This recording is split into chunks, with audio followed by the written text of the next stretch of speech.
అని. నాకు రెండో ఒక తమ్ముడు ఉన్నాడు, తన పేరు సుబుద్ధి. తను గడిచిన ఈస్టర్కు మేము గుడ్ ఫ్రైడేకి మేము మధ్యకి వచ్చాడు సుబుద్ధి. నేను పెద్దవాడి మోషన్ నా పేరు. నామకాత క్రైస్తవ కుటుంబంలో జన్మించిన వాడు. నా 11వ ఏట మా నాన్నగారు చనిపోతూ వచ్చారు. మా తమ్ముడికి ఇప్పుడు 3 సంవత్సరాలు, నాకు 11 సంవత్సరాలు. నా 11వ ఏట మా నాన్నగారు చనిపోతూ వచ్చారు.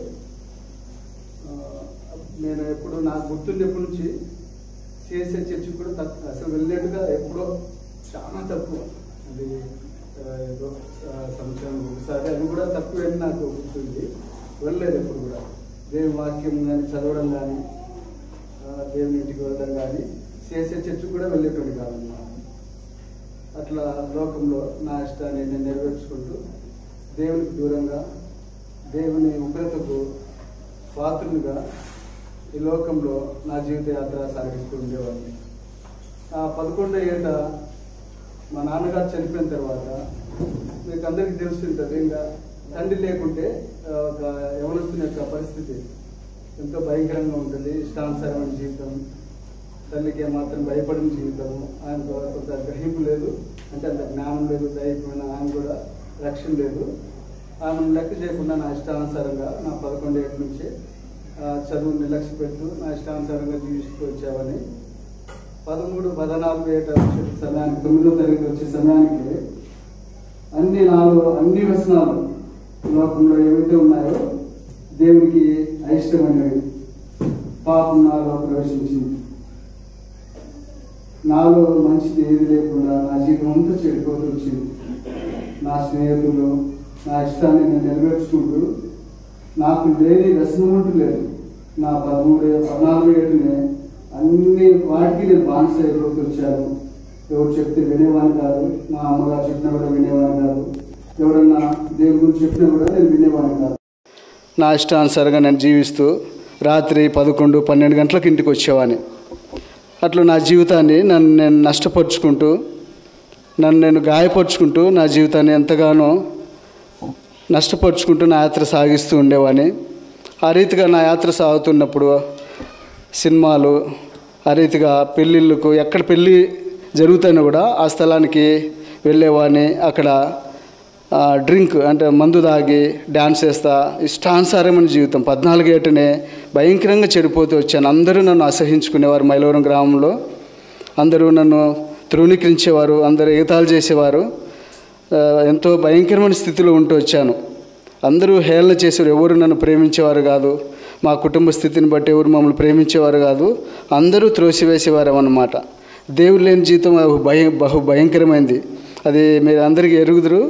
దేవుడు లేకుంటే ఎంతో భయంకరంగా ఉంటుంది. మా కుటుంబంలో కూడా దేవుడు లేని స్థితిని బట్టి ఎంతో ఇబ్బందులు, ఆయా కష్టాలు, బాధలు, శ్రమలు, తండ్రి లేని స్థితి.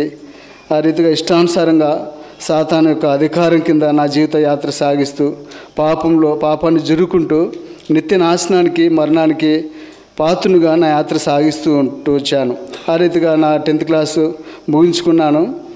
అట్లా ఇంటర్మీడియట్ డిస్కంటిన్యూ చేస్తూ వచ్చాను. అట్లా ఐటీఐ కూడా కంప్లీట్ చేస్తూ వచ్చాను. 2000 సంవత్సరంలో నేను హైదరాబాద్కు హోంగార్డ్గా వెళ్తూ వచ్చాను. 2002లో హోంగార్డ్గా సెలెక్ట్ అవుతూ వచ్చాను పోలీస్ డిపార్ట్మెంట్లో హైదరాబాద్లో.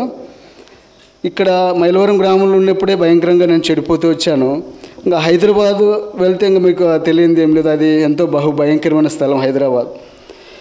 పెన్న మీద నుంచి పొయ్యిలో పడినట్టుగా ఇంకా మొత్తం కాలిపోవడం కదా తప్ప ఇంకేం బాగుపడేది ఏమి ఉండదు, ఇంకా మరణించవలసిందే. అది ఎంతో శాపగ్రస్తమైన స్థలం హైదరాబాద్. ఎంతో పాపంతో అక్కడ పాపం విస్తారంగా జరుగుతూ ఉంటుంది అన్నమాట. నా జీవితాన్ని ఇంకా నష్టపరుచుకుంటూ వచ్చాను. రాత్రి 8 గంటలకు డ్యూటీ దిగేవాని 8 నుంచి 11 దాకా బ్రాందీ షాపులో నా ఇష్టానుసారంగా తాగుతూ తిరుగుచూ నా యాత్ర సాగిస్తూ ఉండేవాడిని. ఒకసారి బ్రాందీ షాప్లో సాతానుడు ఎంతగా మనిషిని మోసపరుస్తాడంటే, ఈరోజు కొంత బ్రాందీ షాప్లో మందు తాగుతూ ఉన్నప్పుడు ఈ బ్రాందీ షాప్లో ఒక 20 మంది తాగుతూ ఉన్నారు. హైదరాబాద్లో ఎన్ని బ్రాందీ షాపులు ఉన్నాయి, ఈ రాష్ట్రంలో, ఈ దేశంలో, ఈ ప్రపంచంలో ఎన్ని బ్రాందీ షాపులు ఉన్నాయి, ఇన్ని కోట్ల మంది తాగంది లేని తప్పు నువ్వు ఒక్కరిని తాగితే తప్ప అని నన్ను సమర్థించేది అపవాది. ఆ రీతిగా ఇంకా విస్తారంగా తాగుడుకు అలవాటు పడిపోయి నన్ను నేను ఎంతో నాశనం చేసుకుంటూ వచ్చాను. నా జీవితాన్ని పాడు చేసుకుంటూ వచ్చాను. బహు భయంకరమైనది. చేయని పాపం అంటలేదు. రాజా, గుట్కా, సఫారీ, సిగరెటు, విస్తారమైన సినిమాలు. నా యాత్ర బహు ఘోరంగా నా యాత్ర సాగిస్తూ వచ్చాను. ఈ లోకంలో మొత్తం నన్ను నేను నష్టపరుచుకుంటూ వచ్చాను. దేవుడు కనికరం గల దేవుడు. ఆయన ఉద్దేశంలో, ఆయన సంకల్పంలో నేనున్నాను కనుక దేవుడు ఈ దినాన్ని నన్ను సజీవులకు ఉంచాడు. ఎప్పుడో మరణించవలసిన నన్ను దేవుడు జ్ఞాపకం చేసుకున్నాడు. ఆయన కరుణా సంపన్నుడు, ఆయన వాత్సల్యత గల దేవుడు. నేను నిర్మూలం కాకుండా ఈ దినం దేవుని మందిరంలో ఉన్నానంటే దేవుడు కేవలం దేవుని యొక్క కృప. ఆ రీతిగా నా యాత్ర సాగిస్తూ ఉన్నప్పుడు 2005 సంవత్సరంలో ఒక చిన్న యాక్సిడెంట్ అయిందనమాట. హైదరాబాద్లోనే ఒక చిన్న యాక్సిడెంట్ అంటే ఇంటి దగ్గరే రెస్ట్ తీసుకోమని కొంత డబ్బు ఇచ్చారు వాళ్ళు, పోలీస్ డిపార్ట్మెంట్లో. యాక్సిడెంట్ చేసిన వ్యక్తి డబ్బులు ఇచ్చాడు, కొన్ని రోజులు సెలవు ఇచ్చాడనమాట. రూమ్లో నుండి ఇంకా విస్తారంగా తాగుడుకు బానిస అయిపోతూ వచ్చాను. భయంకరంగా ఇంకా ఎక్కువ నా జీవితాన్ని పాడు చేసుకుంటూ వచ్చాను. ఆ రీతిగా నా యాత్ర సాగిస్తూ ఉంటున్నప్పుడు ఒక దినము భయంకరమైన జ్వరము, కామెర్లు నాకు అవుతూ వచ్చాయి. జ్వరంతో ఎంతో బాధపడుతూ వచ్చాను. కాళ్ళ నొప్పి కూడా యాక్సిడెంట్ ద్వారా కాళ్ళ నొప్పి ఎక్కువైపోతూ వచ్చింది. ఎంతో నెమ్మది లేని స్థితి, ఎంతో బాధతో, దుఃఖంతో నేను హైదరాబాద్లో ఉంటూ వచ్చాను. ఆ నుంచి ఆ బాధ తట్టుకోలేక ఇంటికి వచ్చాను అన్నమాట. ఇంటికి వచ్చి నా తీర్మానం, ఇంటికి వచ్చి నేను చనిపోవాలా, నా తీర్మానం అది. ఎందుకు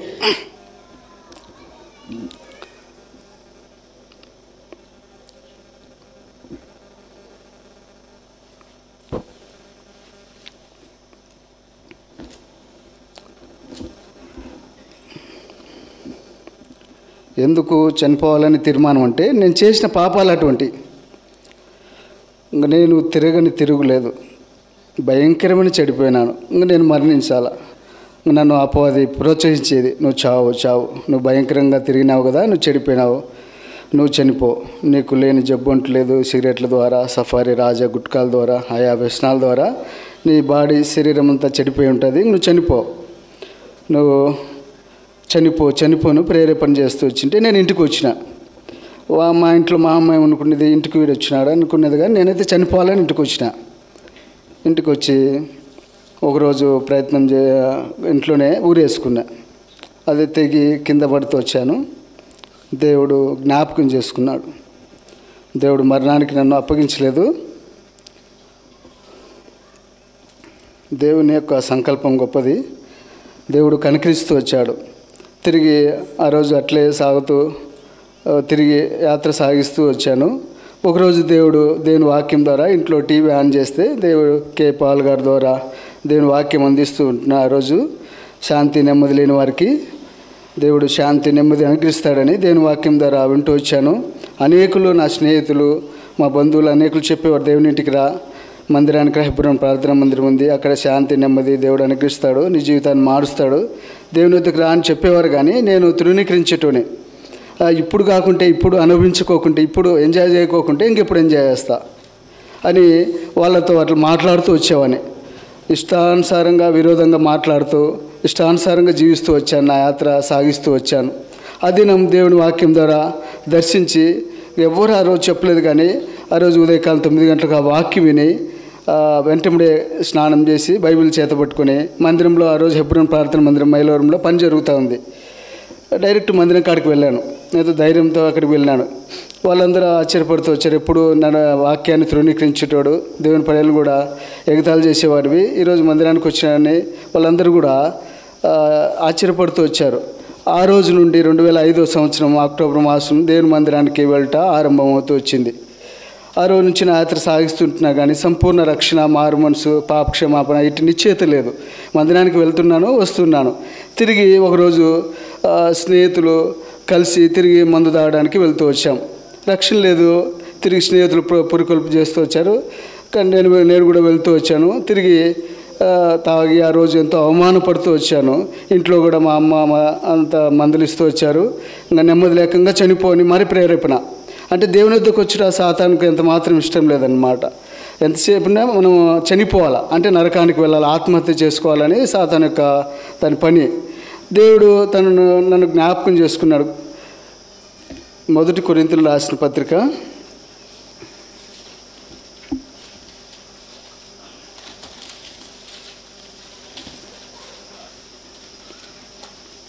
1 ఎఫెసీయులకు రాసిన పత్రిక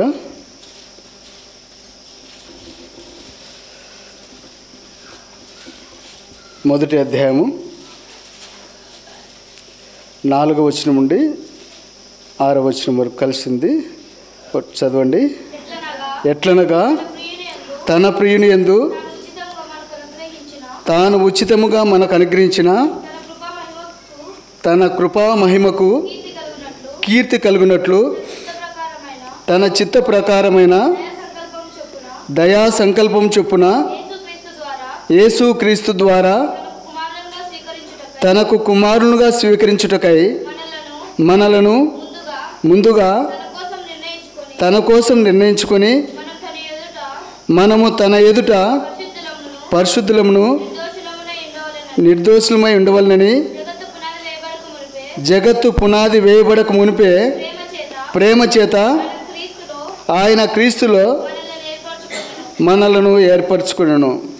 దేవుని యొక్క దయా సంకల్పం, ఆయన చిత్త ప్రకారమైన దయా సంకల్పం చొప్పున యేసుక్రీస్తు ద్వారా ఆయన తన కొరకు ముందుగానే నన్ను నిర్ణయించుకుంటూ వచ్చాడు. జగత్తు పునాది వేయబడక మునిపే క్రీస్తు యేసులో ఆయన నన్ను ఏర్పరచుకుంటూ వచ్చాడు. ఆయన ఆకర్షించుకుంటూ వచ్చాడు. యోహాను సువార్త రాయబడింది కదా, 6వ అధ్యాయము 44వ వచనంలో ఆయన ఆకర్షిస్తే కానీ ఆయన ఇద్దరికి ఎవరు రాలేరన్నమాట. దేవుడే నన్ను ఆకర్షించుకుంటూ వచ్చాడు. దేవుడే నన్ను ఏర్పరచుకుంటూ వచ్చాడు. నేను మరణించుట, నేను పాతాళానికి వెళ్తా ఏమాత్రం ఆయనకి ఇష్టం లేదు. నేను నా పాపం చేత అపరాధం చేత చచ్చిన స్థితిలో ఉన్నప్పుడు దేవుని యొక్క ఉద్దేశం ఎంతో గొప్పది. ఇదే ఎఫెసీయులకు రాసిన పత్రిక 2వ అధ్యాయంలో 1వ వచనంలో మీ అపరాధం చేతను పాపం చేతను మీరు చచ్చిన వారే ఉండగా ఆయన మిమ్మల్ని క్రీస్తుతో కూడా బ్రతికించెను. మీరు వాటిని చేయొచ్చు వాయుమండల సంబంధమైన అధిపతిని అనగా అవిధేయుల వారిని ఇప్పుడు ప్రేరేపించు శక్తికి అధిపతిని అనుసరించి ఈ ప్రపంచ ధర్మం చొప్పున మునుపు నడుచుకుంటే వారితో కలిసి మనమందరమును శరీరం యొక్కయు మనసు యొక్కయు కోరికలు నెరవేర్చుకొనుచు మన శరీర ఆశలను అనుసరించి మునుపు ప్రవర్తించుచు కడమ వారి వల్లనే స్వభావ సిద్ధముగా దైవోగ్రతకు పాత్రులమై ఇంటిమి. దేవుని యొక్క ఉగ్రతకు నేను పాత్రుగా ఉంటూ వచ్చాను. నా శరీరం యొక్క మనసు కోరికలు నెరవేర్చుకుంటూ నా ఇష్టానుసారంగా జీవించి పాపం చేత అపరాధం చేత చచ్చిన స్థితిలో ఉన్నప్పుడు దేవుడు జ్ఞాపకం చేసుకున్నాడు. ఇదే 4వ వచనం, అయినను దేవుడు కరుణాసంపన్నుడై ఉండి మనము మన అపరాధం చేత చచ్చిన వారమై ఉండినప్పుడు సైతము మన ఎడల చూపిన తన మహాప్రేమ చేత మనలను క్రీస్తుతో కూడా బ్రతికించును. కృపచేత మీరు రక్షింపబడి ఉన్నారు. దేవుని యొక్క మహా కనికరం చేత, ఆయన ప్రేమ చేత, ఆయన కృప చేత దేవుడు నన్ను రక్షించుకోవాలని ఆయన సంకల్పం ఉన్నది, దయా సంకల్పం. ఆ రీతిగా దేవుని యొక్క ఉద్దేశం ఎంతో గొప్పది. ఆ రీతిగా నా యాత్ర సాగుతున్నప్పుడు అదే 2005 సంవత్సరంలోనే చివరి దినాలలో తిరిగి పాపాన్ని బట్టి నెమ్మదిలేని స్థితిలో చనిపోవాలని మళ్ళీ ప్రేరేపించబడి తిరుపతికి వెళ్తూ వచ్చాను. అక్కడ రైలు కింద పడుకొని చనిపోవాలని నా ఉద్దేశం. ఇంట్లో చెప్పుకోకుండా వెళ్ళిపోతూ వచ్చాను. రైలు కమ్మిల మీద పనుకొని ఉన్నాను. ఒక 10 నిమిషాలు ట్రైన్ వచ్చేది. అక్కడ సమీపాన ఒక 2 యవనస్తులు అక్కడ మందు తాగుతూ ఉన్నారనమాట, ఆటో వాళ్ళు. నన్ను చూసి నేను ఎంతో దుఃఖంతో కుమిలిపోతూ నేను మరణించాలని ఎంతో నిట్టూర్పుతూ ఉంటే వారు నా మీద నువ్వు ఇక్కడ ఏం చేస్తున్నావు వేరే విధంగా నా మీద నిందమోపి నన్ను ఎంతగానో వాళ్ళు కొట్టాలని చూస్తూ వచ్చారు. నా స్థితి అంతటినీ వారికి తెలియజేస్తూ వచ్చాను. వారు తిరిగి నన్ను యెరూషలేం ప్రార్థన మందిరం తిరుపతిలో ఆ మందిరానికి నన్ను వాళ్ళు తీసుకుని వెళ్తూ వచ్చారు. అక్కడ దైవప్రసాద్ అన్న అక్కడ ఉన్నాడు. అక్కడ నుంచి తిరిగి మైలవరంకు నన్ను పిలుచుకొని వచ్చారు. ఆ రీతిగా దేవుడు నన్ను మరణానికి అప్పగించలేదు. ఎన్నో ప్రయత్నాలు, ఎన్నోసార్లు మరణించాలని నేను అనేక మంది తలంచాను. కానీ దేవుడు ప్రేమామయుడు. ఆయన నన్ను జ్ఞాపకం చేసుకున్నాడు. ఆయన లోకంలో ఎంతో ప్రేమిస్తూ వచ్చాడు. యోహాను సువార్తలో రాయబడింది కదా, యోహాను సువార్త 3వ అధ్యాయము 16వ వచనం. దేవుడు లోకమును ఎంతో ప్రేమించెను కాగా ఆయన తన అద్వితీయ కుమారునిగా పుట్టిన వాని యందు విశ్వాసముంచు ప్రతి వాడును నశింపక నిత్య జీవం పొందినట్లు ఆయనను అనుగ్రహించును. దేవుడు లోకాన్ని ఎంతో ప్రేమిస్తూ, లోకమనగా మనుషులు, ఈ మనుషులను దేవుడు ప్రేమించి మనుషులందరి నిమిత్తమై ఆయన కలవరి శిలువలో ప్రాణం పెట్టాడు. మనుషులందరి నిమిత్తమై ఆయన రక్తం కారుస్తూ వచ్చాడు. ఆ రక్తం చేత నిన్ను నన్ను విమోచించి నిన్ను నన్ను కొంటూ వచ్చాడు. ఆయన ఆ సంకల్పాన్ని బట్టి, ఆయన ప్రేమను బట్టి దేవునికి ఎంతగానో కృతజ్ఞునే. ఆ రీతిగా తిరిగి అక్కడ తిరుపతి నుంచి మైలవరం మందిరానికి తిరిగి నడిపించారు. అప్పుడు సంపూర్ణంగా బాప్తిస్మలో సాక్ష్యం ఇవ్వలేదు, ఇంకా మారుమనసు పొందలేదు, కానీ దేవుని మందిరానికి వెళ్తూ వచ్చాను. తిరిగి 2006వ సంవత్సరంలో జట్టివారిపల్లి యూత్ క్యాంప్లో యవనస్తుల కూడిక జరుగుతూ వచ్చేది. అక్కడికి నేను వెళ్తూ వచ్చాను. అక్కడ నీకు కలిగిన దాన్ని గట్టిగా పట్టుకొనమనే వర్తమానం, ఆ అంశం మీద వర్తమానం చెప్తూ వచ్చారు. అక్కడ దేవుని 4 దినాలు అక్కడ దేవుని వాక్యం చేత దర్శించబడి సంపూర్ణంగా నా పాప స్థితిని అంతటిని ఒప్పుకుంటూ దేవుడు సహాయం చేస్తూ వచ్చాడు. అక్కడ ఎంతగానో పశ్చాత్తాపడుతూ వచ్చాను. నాకు ఎంతో నెమ్మది, ఎంతో సంతోషాన్ని దేవుడు నాకు అనుగ్రహిస్తూ వచ్చాడు. చెప్పలేని సంతోషం. ఎంత సంతోషం అంటే ఇంకా ఎవ్వరు నా పాటలు నా నోట్ల నుంచి అవే వస్తున్నాయి, పాటలు పాడుతూ ఉంటున్నాను. అక్కడ మీటింగ్ అయిపోయింది. అక్కడ మా జట్టివారిపల్లి నుంచి మైలవరం వరకు పాటల పుస్తకం, యవనస్తుల పాట పుస్తకం తీసుకొని బస్సులో, ఆటోలో పాటలు పాడుతూ ఆనందంగా వస్తూ ఉంటున్నాను అనమాట. ఆ దినం నుండి దేవుడు ఎంతగానో నన్ను జ్ఞాపకం చేసుకున్నాడు. ఎంతగానో దేవుడు పశ్చాత్తాపం తీసుకొని వచ్చాడు, నన్ను రక్షించుకుంటూ వచ్చాడు. 2006 సంవత్సరం తిరిగి బాప్తిస్మంలో సాక్ష్యం ఇవ్వడానికి దేవుడు సహాయం పడుతూ వచ్చాడు. ఆ సమయంలో సుబుద్ధన్న అక్కడ మైలవరంలో ఉంటూ వచ్చాడు దైవసేవకునిగా. బాప్తిస్మంలో తిరిగి బాప్తిస్మ వాగ్దానం కూడా దేవుడు సహాయం చేస్తూ వచ్చాడు. కీర్తన గ్రంథము 2వ అధ్యాయము 8వ వచనం. నన్ను అడుగుము, జనములు నీకు స్వాస్థ్యంగాను భూమిని దిగంతముల వరకు సొత్తుగాను ఇచ్చేదను. దేవుడి వాగ్దానం ఇస్తూ వచ్చాడు. దేవుడు ఆ దినం నుంచి ఈ దినం వరకు ఎంతగానో నా జీవిత యాత్రలో చాలని దేవుడుగా ప్రతి పరిస్థితిలో ఎంతగానో కృప చూపుతూ వచ్చాడు. ఆ తర్వాత నా జీవితంలో వివాహం అవుతూ వచ్చింది. వివాహం కాకముందే దేవుడు దేవుని మందిరం నిత్యం ఉంటూ వచ్చేవాడిని. రాత్రి కూడా అక్కడే పడుకుండేవాడిని. అట్లా మొట్టమొదటిగా మా కుటుంబంలో నేను రక్షణ పొందుతూ వచ్చాను. దేవుని మందిరంలోనే ఎప్పుడు ఎక్కువ పని చేస్తూ దేవుని మందిరంలోనే ఉండేవాడిని. దేవుడు ఆయన అన్యాయస్తుడు కాదు, ఆయన న్యాయవంతుడు. దేవుడు ప్రతి వారికి ప్రతిఫలం ఇచ్చేవాడు. 2006వ సంవత్సరంలోనే నాకు హౌసింగ్ కార్పొరేషన్లో వర్క్ ఇన్స్పెక్టర్గా జాబ్ ఇస్తూ వచ్చాడు. అట్లా పులివెందుల్లో వర్క్ ఇన్స్పెక్టర్గా జాబ్ చేస్తూ నా యాత్ర సాగిస్తూ వచ్చామని. అట్లా 2007 సంవత్సరంలో వివాహం అవుతూ వచ్చింది. నాకు 2 పిల్లలు, కుమార్తె, ఒక కుమారుడు. పెద్ద పాప ఇంటర్మీడియట్ సెకండ్ ఇయర్ చదువుతుంది, బాబు 9th క్లాస్ చదువుతూ ఉంటున్నాడు. పిల్లల విషయంలో కూడా దేవుడు ఎంతగానో సహాయం చేస్తూ వచ్చాడు. ఆ తర్వాత నా యాత్ర సాగిస్తూ వచ్చాను.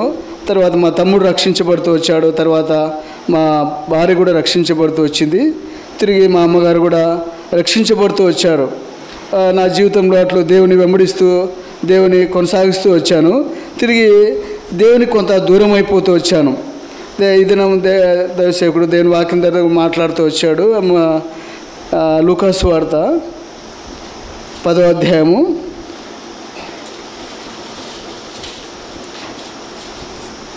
10 యెరూషలేము నుండి యెరికోకు దిగి వెళ్ళే సందర్భం. ఆ మనుషుడు యెరూషలేము నుండి యెరికోకు దిగి వెళ్ళే సందర్భం అనేది దేవదాసుని ద్వారా దేవుడు మాట్లాడుతూ వచ్చాడు. నా జీవితం కూడా దేవుని అంగీకరించిన తర్వాత దేవుని సంపూర్ణంగా వెంబడించుకోకుండా కొంత ఆత్మీయంగా నష్టపోతూ వచ్చాను. యెరూషలేము నుండి యెరికోకు దిగి వెళ్తూ వచ్చాను. దేవుని మందిరానికి కొంత దూరం అవుతూ, కొంత దేవుని ప్రార్థించే విషయంలో, వాక్యం చదివే విషయంలో కొంత నిర్లక్ష్యము, దేవుని వెంబడించి అనుసరించే విషయంలో కొంత నిర్లక్ష్యం చేస్తూ వచ్చాను. తద్వారా ఎన్నో శ్రమలు, ఎన్నో ఇబ్బందులు గుండా వెళ్తూ వచ్చాను. ఈ రీతి మనుషుడు ఏ రీతిగా ఈ 10వ అధ్యాయంలో అయిన ఇబ్బంది, తన జీవితంలో గాయాలు, ఇక్కడ చదవండి 30 వచనం. అందుకు యేసు ఇట్లను, ఒక మనుషుడు యెరూషలేము నుండి యెరికో పట్టణము దిగి వెలుచు దొంగల చేతిలో చిక్కెను. వారు అతని బట్టలు దోచుకొని అతని కొట్టి కొరపానంతో విడిచిపోయి. అప్పుడు ఒక యాజకుడు ఆ త్రోవను వెలుచు తటస్థించెను. అతడు అతను చూచి ప్రక్కగా పోయెను. ప్రభువైన యేసుక్రీస్తు వారు మంచి సమయుడుగా నా వద్దకు వచ్చాడు. అతని మీద జాలిపడి దగ్గరకు పోయి నూనె ద్రాక్షరసం పోసి అతని గాయం కడుతూ వచ్చాడు. దేవుని మందిరానికి ఎప్పుడైతే దూరం అయిపోతామో, ఆత్మీయంగా ఎప్పుడైతే దిగజారిపోతామో, గాయాలు, ఇబ్బంది, శ్రమలు, గాయాలే నా జీవితంలో కూడా అట్లు నేను అనుభవిస్తూ వచ్చాను. అనేక శ్రమలు, ఇబ్బందులు గుండా వెళ్తూ వచ్చాను. ఎంతో బాధలు గుండా వెళ్తూ వచ్చాను. దేవుడు తిరిగి ఆయన కరుణాసంపన్నుడు, ఆయన కృపగలవాడు. ఆయన వాత్సల్యత చొప్పున దినదిన వార్తలు చూపించి నన్ను నిర్మూలం చేయకుండా తిరిగి నన్ను కనికరించి కృప చూపించి తిరిగి తన ఇంటికి నడిపించుకొని తన దేవుని యొక్క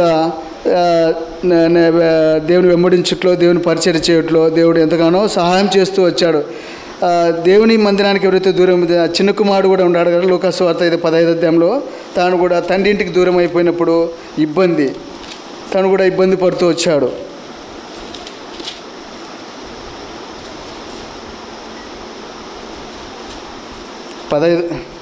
పద్నాలుగవ వచనము. అదంతా ఖర్చు చేసిన తర్వాత ఆ దేశమందు గొప్ప కరువు రాగా వాడు ఇబ్బంది పడసాగి. ఇబ్బంది ఎప్పుడు వచ్చిందంటే తన తండ్రి ఇంటికి దూరం అయిపోయినాడు. తన తండ్రి ఇంటికి ఎప్పుడైతే దూరం అయిపోతాడో లోకము వానిలో ప్రవేశిస్తుంది. ఎంతగానో ఆత్మీయంగా ఎంతగానో నష్టపోతాడు. తర్వాత తన జీవితంలో ఇబ్బంది, పందులు తినే పొట్టు కూడా తినాలని ఆశపడ్డాడు, అది కూడా తనకు దొరకలేదు. నేను నా జీవితంలో దేవుని ఇంటికి ఎప్పుడైతే మనం దూరం అయిపోతామో ఇబ్బందులే, గాయాలే. ఆ మనుషుడు ఏ రీతిగా యెరూషలేము యెరికోకి వెళ్ళిపోతూ వచ్చాడు, తాను కూడా ఇబ్బంది పడుతూ వచ్చాడు. ఆయన గాయాల చేత ఎంతో కొట్టబడుతూ వచ్చాడు. నేను ఆ జీవితంలో కూడా అట్లు ఇబ్బంది పడకూడదని దేవుని యొక్క ఉద్దేశం. నేను అటు దూరం అయిపోయిన దేవుడు తిరిగి నన్ను దర్శించి దేవుని ఇంట్లో 2011 సంవత్సరంలో వ్యాన్ పరిచర్య చేయటకు దేవుడు నన్ను పిలుచుకుంటూ వచ్చాడు. 2013 నుండి ఈ సంవత్సరం వరకు దేవుని వ్యాన్ డ్రైవర్గా దేవుని పరిచర్యలో నన్ను వాడుకుంటూ వచ్చాడు. ఆ రీతిగా దేవుని మార్కెట్ చేసే విషయం, దేవుని పరిచర్యలో నమ్మకంగా దేవుడు వెంబడించుటకు దేవుడు ఎంతగానో సాయం చేస్తూ ఈ దినం వరకు దాన్ని నన్ను నడిపిస్తూ ఉంటున్నాడు. దేవునికి ఎంతైనా కృతజ్ఞుని. నా కొరకు మా కుటుంబం కొరకు ప్రార్థన చేయండి. దేవునిలో నమ్మకంగా వెంబడించుట కొరకు, దేవుని సేవించుట కొరకు. దేవుడు నా జీవితంలో చేసిన మేళ్ళు ఎన్నో లెక్కలేని మేళ్ళు ఇంకా మీద పంచుకునే సమయాలు లేని కారణాన్ని బట్టి పంచుకోలేకపోతూ ఉంటున్నాను. నేను నశించిపోయిన ఆ జీవితాన్ని దేవుడు జ్ఞాపకం చేసుకుంటూ వచ్చాడు. దేవుడు నన్ను రక్షిస్తూ వచ్చాడు. మరణానికి అప్పగించుకోకుండా దేవుడు నన్ను రక్షిస్తూ వచ్చాడు. ఇదే తిమోతి రాసిన పత్రిక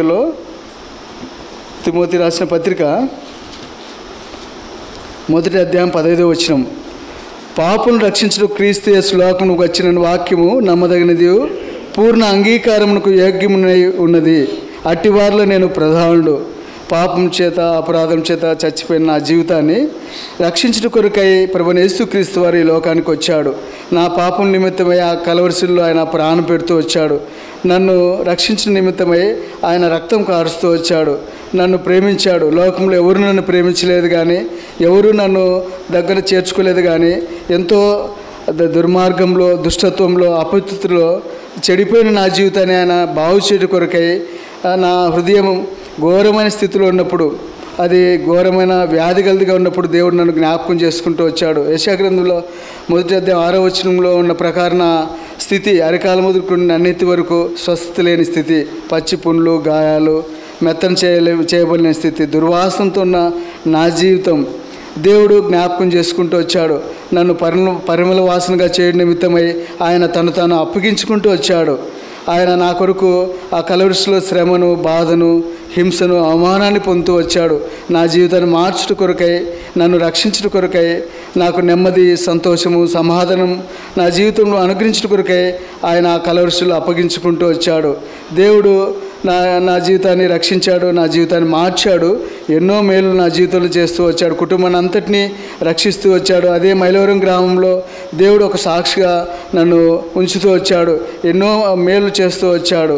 దేవుడు ఈ కొద్ది సాక్ష్యాన్ని దేవుడు ఆశీర్వదించును గాక.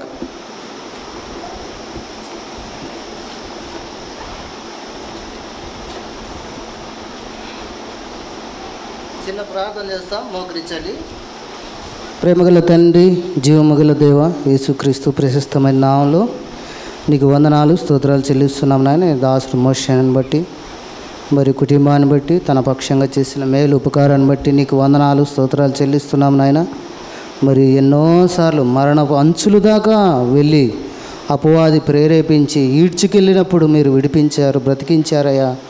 నీ స్తోత్రం. తప్పిపోయిన కుమారు వారి దొంగల చేతకు చిక్కిన యెరూషలేమును ఎరుకోకు దిగుచున్న వెళ్తున్న వ్యక్తి వల్ల గాయపరచబడి, మరి ప్రభా ఎన్నోసార్లు సాతాను చేత ఈడబడిన వాడై ఉండగా మీరు లోకరక్షకుడుగా, ప్రేమగల రక్షకుడుగా, ప్రేమగల దేవుడుగా, దయగల దేవుడుగా, జగత్తు పునాది వేపడకమని మీరు ఏర్పరచుకున్నారు కనుక ఆ యొక్క మరణం నుండి, శాపము నుండి, పాపము నుండి విడిపించి నెమ్మది సమాధానమిచ్చి మరి నీ సాక్షిగా, నీ మహిమకరంగా మీరు ప్రభా మైలవరం గ్రామంలోని దాసుని కుటుంబాన్ని జీవింపజేస్తున్నందుకై హృదయపూర్వక కృతజ్ఞతలు. ఇంకా మిగిలిన యాత్రా జీవితంలో నీకు మహిమకరంగా నీ సాక్షిగా జీవించి నీ పరిచర్లో బలమైన పాత్రగా వాడబడ్డానికి సహాయం చేయండి. కనుక గత దినాల్లో గుడ్ ఫ్రైడే సందర్భంగా కూడా మరి అన్నగారి తమ్ముడు సుబుద్ధిగా మా ముందుకు తెచ్చావు, మరి మహిమకరంగా వాడుకున్నావు. అన్న కూడా సాక్ష్యం చెప్పాడు.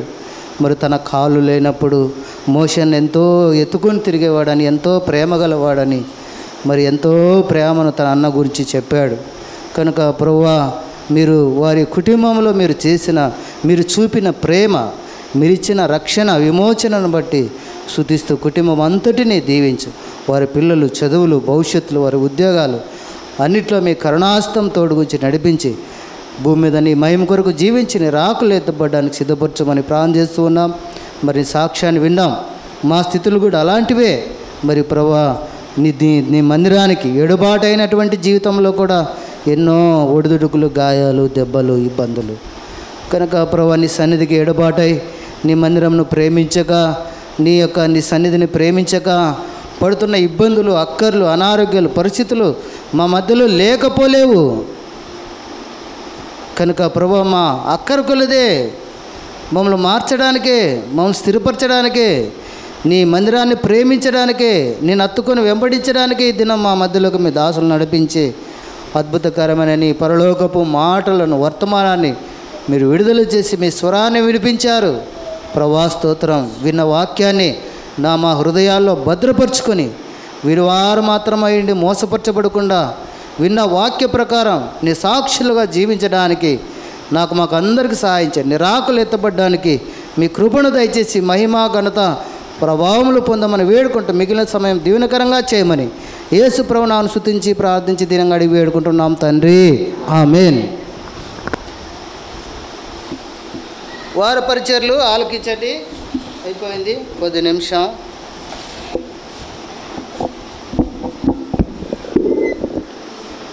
తిరిగి సాయంకాలం ఇప్పుడు మనకు తదనంతరం ప్రేమ విందు